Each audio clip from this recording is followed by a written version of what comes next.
আসসালামু আলাইকুম গাইস, আমি আছি শেরপুর, বগুড়া, মির্জাপুর।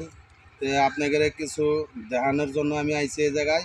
তো আপনারা দেখেন, আপনারা বলছিলেন যে দই বানাই, দইয়ের খুঁটি কীভাবে বানাই, দইয়ের গ্লাস কীভাবে বানাই। তো গাইস আপনাদের আজকে সেটাই দেখামু। আপনারা আমার সাথে থাকেন। দেখেন, আপনারা বলছিলেন যে এই দইয়ের গ্লাস কীভাবে বানায়। আপনারা দেখেন, হাজার হাজার লক্ষ লক্ষ গ্লাস এখানে বানিয়ে রাখছে, রোদে দেওয়া শুকাইতেছে। এটি আপনার মনে করেন যে পণ বলে, যেটা পণ বলে, পণে সেখানে আপনার পুরেরা এখানে মনে হয় যে সেল হবে, এইগুলোতে দই বানায়। গাইস আপনাকে বোঝাতে পারছি, দেখাতেও পারছি। আপনারা অবশ্যই সঙ্গে থাকেন, আপনাকে আরও কিছু দেখাবো। আসেন আপনার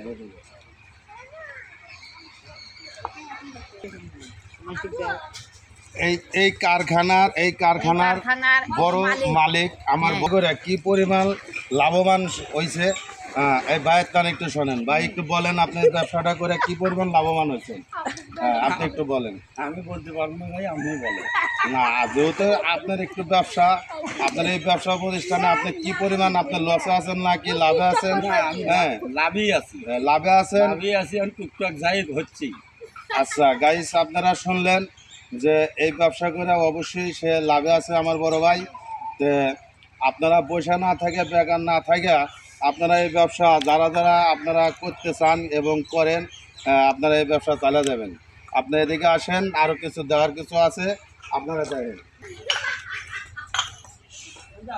এই যে আপনারা হয়তো বলবেন যে এই গ্লাসগুলো কীভাবে পরে, এই যে আপনারা দেখেন গাইস, আপনাকে দেখাইতেছি। এই যে গ্লাস, এই যে এখানে মনে হয় যে আপনার পুড়ছে, পুরা এই যে কোনা হইতেছে, এটা সেল হবে।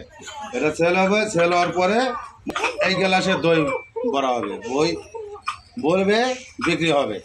তো গাইস আপনাকে বোঝাতে পারছি, দেখাতে পারছি। আপনাদের ওখানে দেখেন, এই যে গাড়ি এসে মনে করেন যে আছে, গাড়িতে মনে হয় যে ডেলিভারি হবে। আপনাকে সব কিছু দেখাইলাম গাইস। হাজার হাজার অসংখ্য ধন্যবাদ। আসসালামু আলাইকুম।